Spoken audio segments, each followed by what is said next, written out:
Bismillahirrahmanirrahim. Assalamualaikum warahmatullahi wabarakatuh. Waalaikumsalam warahmatullahi wabarakatuh. Selamat pagi teman-teman. Apa kabar? Alhamdulillah semua ya. Sekarang kita akan belajar tentang PPKN, yaitu tentang materi kewajiban mengisi kemerdekaan di lingkungan rumah. Itu di subtema 1, tema 6 menuju masyarakat. Sebelum masuk ke dalam materi, saya ingin menanyakan ke teman-teman pada hari ini, apakah ada yang nggak masuk atau masuk semua? Siapa yang nggak masuk? Mana? Sakit atau gimana? Ada sakit, ada yang nggak masuk. Oke, bismillahirrahmanirrahim. Kewajiban mengisi kemerdekaan di lingkungan rumah. Sebelumnya, apakah udah ada yang tahu apakah itu kewajiban mengisi kemerdekaan di lingkungan rumah? Ada yang tahu? Ayo. Apakah ada yang tahu? Di buku pena halaman pertama paling awal.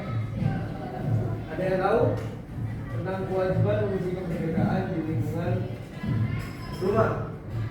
Ya. Kewajiban mengisi kemerdekaan di lingkungan rumah adalah melakukan hal-hal positif sebagai bentuk rasa syukur atas kemerdekaan yang telah diperjuangkan oleh para pahlawan khususnya dalam kehidupan sehari-hari. Jadi kewajiban mengisi kemerdekaan di rumah adalah kita melakukan hal-hal positif. Hal-hal positif itu seperti kita membantu orang tua, terus membersihkan tempat tidur, terus menyapu halaman, itu adalah hal-hal positif. Karena apa? Untuk menghargai perjuangan para pahlawan terdahulu yang telah memperjuangkan kemerdekaan Indonesia. Gak usah terlalu jauh ya, gak usah terlalu jauh melakukan hal-hal positif. Cukup di dalam lingkungan rumah saja, seperti membantu orang tua misalnya menyuruh beli masako ya baru, itu kan suatu hal yang positif. Terus orang tua menyuruh membersihkan tempat tidur, itu juga hal yang positif. Intinya bukan hal-hal yang negatif. Intinya kita itu bersyukur dan menghargai atas perjuangan para pahlawan yang telah berusaha keras memperjuangkan kemerdekaan Indonesia. Karena sampai tahun sendiri kan berapa lama Indonesia dijaga? 350 tahun. Itu baru sama Belanda, belum sama Jepang. Bagaimana perjuangannya Hasyim dan yang lain-lainnya. Selanjutnya, bagaimana cara mengisi kemerdekaan dapat dilakukan dalam kegiatan sehari-hari? Cara mengisi kemerdekaan dalam kegiatan sehari-hari bisa dilakukan dengan tindakan-tindakan sederhana yang bermanfaat baik di rumah, sekolah, maupun masyarakat. Meskipun tidak ikut berperang seperti para pahlawan dulu, kita tetap bisa menunjukkan rasa cinta tanah air melalui sikap dan perbuatan. Bagaimana caranya tadi? Yaitu tadi kan bisa membantu orang tua yang pertama. Itu kalau dalam lingkungan rumah. Tapi kalau dalam lingkungan sekolah, gimana? Oke, terus hal-hal positif yang dilakukan di sekolah selain piket, belajar, terus upacara, terus menghormati guru. Nah, itu juga termasuk hal-hal yang positif. Jadi menghargai para pahlawan itu enggak hanya dilakukan di dalam rumah, tapi juga bisa dilakukan dalam sekolah. Seperti halnya tadi, kalau di rumah kan membantu orang tua. Jadi kalau membantu orang tua, kalau di sekolah kita atuh kepada guru. Kalau di rumah kita piket, ya di rumah piket sih. Di rumah itu kita bersih-bersih, nyapu, ngepel dan segala macam. Berarti di sekolah kita melakukan piket. Terus kalau di masyarakat, hal-hal positif yang bisa kita lakukan apa aja? Kerja bakti, terus kerja bakti terus apa lagi? Ada apa lagi? Yang biasanya kita lakukan bareng-bareng kampung itu, tapi dengan hal yang positif, dengan hal yang baik apa aja?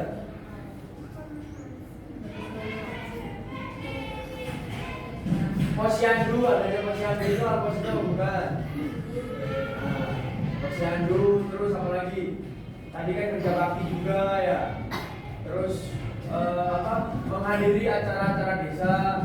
Terus kalau di kampung ini biasanya kan kalau 17 Agustus itu mengadakan lomba. Nah, itu kita turut aktif di situ juga, termasuk hal-hal yang positif. Sebenarnya intinya cuma satu ya. Intinya cuma satu. Dari ketiga tersebut di rumah, di sekolah dan di masyarakat itu kembali lagi hanya satu tujuannya, untuk menghormati para jasa pahlawan. Selanjutnya,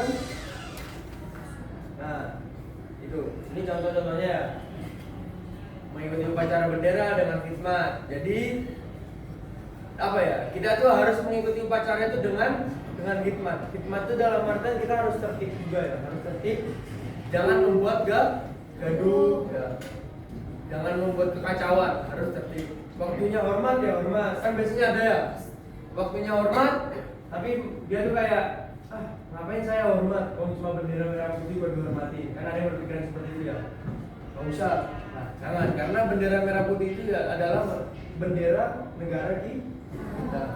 Sampai kalau tahu sejarahnya kan, perjuangannya membuat bendera merah putih itu dijahit oleh siapa? Ibu Fatmawati. Menaati tata tertib sekolah dan menghormati guru. Nah, ini yang sering terjadi ya, yang sering banget terjadi di sekolah. Kurangnya menaati tata tertib sekolah. Seperti paling kecil membuang sampah pada tempatnya.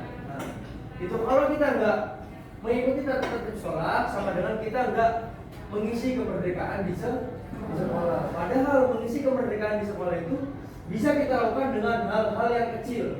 Nggak perlu harus kayak kerja bakti gotong royong yang besar-besar di sekolah, itu nggak usah. Seperti kayak menaati tata tertib sekolah, masuk jam 7 dan masuk jam 7, membawa sampah tempatnya. Kalau ada guru lagi berbicara, ada guru itu dihormati, terus minta salam. Bagaimana salam yang benar? Di sini atau di hidung? Di hidung. Karena kan masih banyak ya, kadang itu orang yang belum tahu ya tata cara salaman yang baik dan benar. Karena masih di pipi toh. Terus belajar dengan sungguh-sungguh dan mengerjakan tugas tepat waktu. Nah, ini juga sering terjadi ya. Jadi kalau sampai sudah di kelas itu fokus hanya kepada pembelajaran, nggak usah fokus kepada yang lain, nggak usah fokus kepada orang yang di rumah, nggak usah fokus kepada teman yang nggak sekolah, nggak usah. Itu apa ya? Cuma fokus sampai cuma satu, masuk kelas, duduk, mendengarkan guru, fokus kepada materi. Kalau dikasih tugas sama guru, ya dikerjakan. Ya. Karena guru itu akan apa ya? Guru itu nggak bisa sewenang-wenangnya mengasih tugas yang berat kepada sampean. Guru juga pasti memikirkan bagaimana caranya agar tugas tersebut bisa dikerjakan sama anak-anak usia kelas 6. Gak mungkin kan guru itu materinya kelas 6, tapi masih soalnya kelas 12 SMA.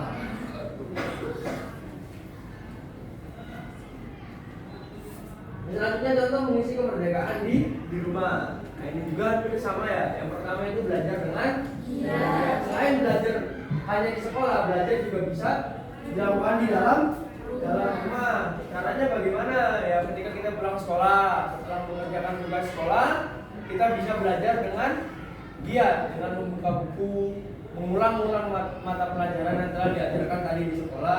Itu namanya apa? Kalau dalam bahasa Islamnya itu apa? Mutola'ah. Mengulang-ulang mata pelajarannya.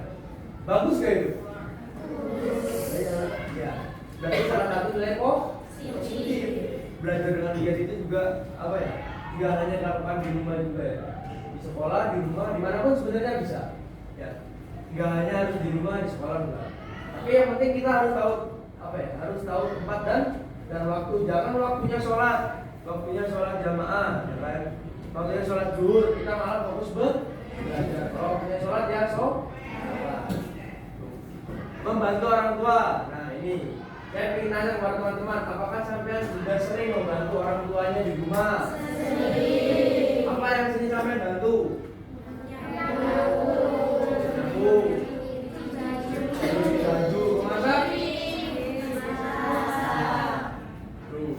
Ada yang nggak pernah membantu orang tua sama sekali? Nah, nggak tahu ya. Kan di sini hanya mulut yang berbicara, kan hanya Allah yang tahu ya. Terus yang ketiga, menghargai dan menyayangi anggota keluarga. Nah, sampai di sini ada yang anak tunggal. Satu toh. Ada lagi? Ada. Nah, yang punya keluarga nih biasanya kan berantem sama adiknya ya, berantem sama adiknya, berantem sama kakaknya, sama mbaknya. Nah, itu jangan, saling menyayangi satu sama lain, karena bagaimanapun juga itu adalah anggota keluarga kita.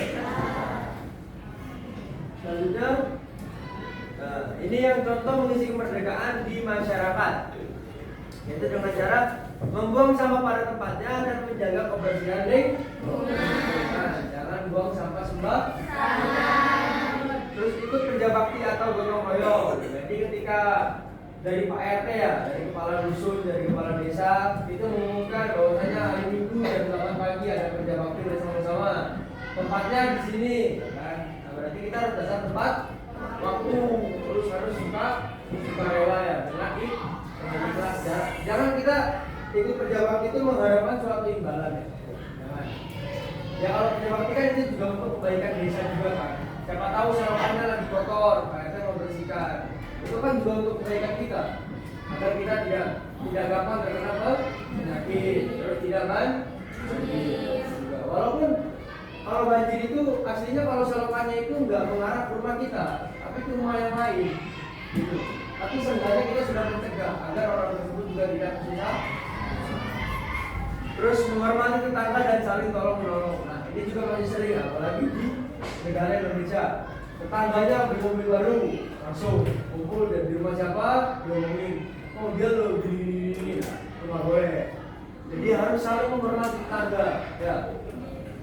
Ada tetangganya kesusahan, kalau kita bisa bantu kita bantu. Membantu orang itu kan jangan berbentuk material. Membantu orang itu juga harus berbentuk dengan uang, gitu.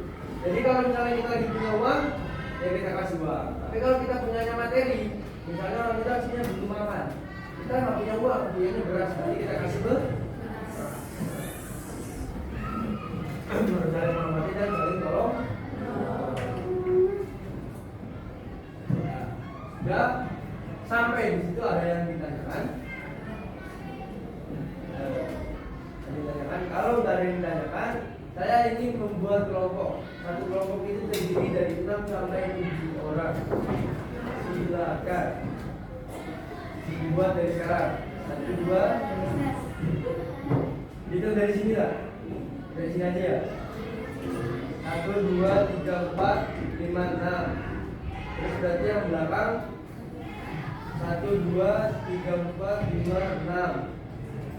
Berhitung aja, berhitung. Berhitung ya. 1. Nah, belakang satu lagi.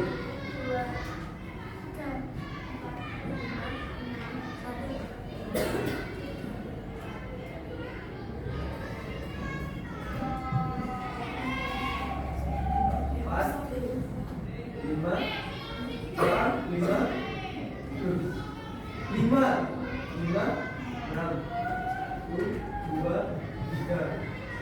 Silakan berkumpul kepada kelompoknya. Yang 1 sama yang 1, yang 2 sama yang 2, yang 3 sama yang 3, yang 4 sama yang 4, yang 5 sama yang 5, yang 6 sama yang 6. Ayo, silakan.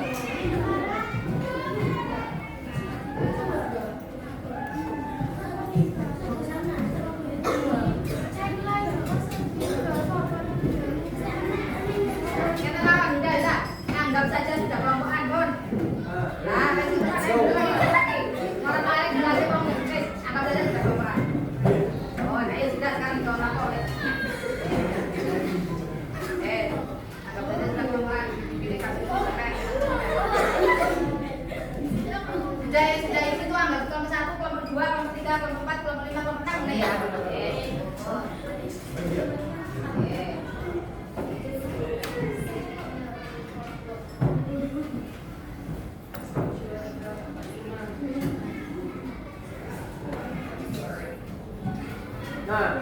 di sini ada tugas lembar kerja peserta didik. Mari kita berdiskusi. Jadi silakan per kelompok mengerjakan petunjuk yang sudah diarahkan. Apa pengalamanmu ketika melaksanakan tanggung jawab sebagai warga negara dalam kehidupan sehari-hari? Diskusikan bersama anggota kelompokmu, tulislah pengalamanmu dalam bentuk tulisan di kolom berikut. Jadi tulislah pengalaman sampean ketika sampean sedang ada di rumah ya, seperti membantu. Pokoknya dalam 6 orang itu, dalam kelompok kalian, sampean diskusi hal apa yang pernah sampean lakukan, baik itu di sekolah, di masyarakat, sama di rumah. Misalnya di rumah si A pernah membantu orang tuanya bersih-bersih dapur. Oke, tulis ya, bersih dapur. Terus si B pernah membantu guru di sekolah. Kan mereka nilai, tulis pengalamannya apa ya? Pengalamannya. Terus kesan dan pesannya itu apa dalam pengalaman tersebut?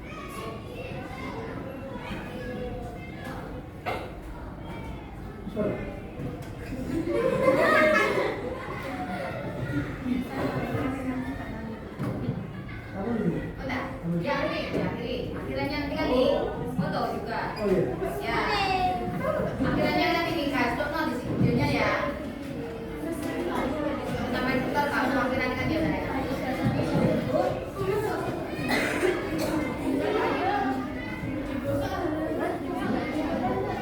Terus mari kita cek kita kan guys. Silakan. Oke, mungkin cukup sekian pembelajaran kita pada hari ini. Semoga bermanfaat. Apa yang tadi sampaikan menjadi ilmu barokah ya. Amin. Kurang lebihnya mohon maaf. Wassalamualaikum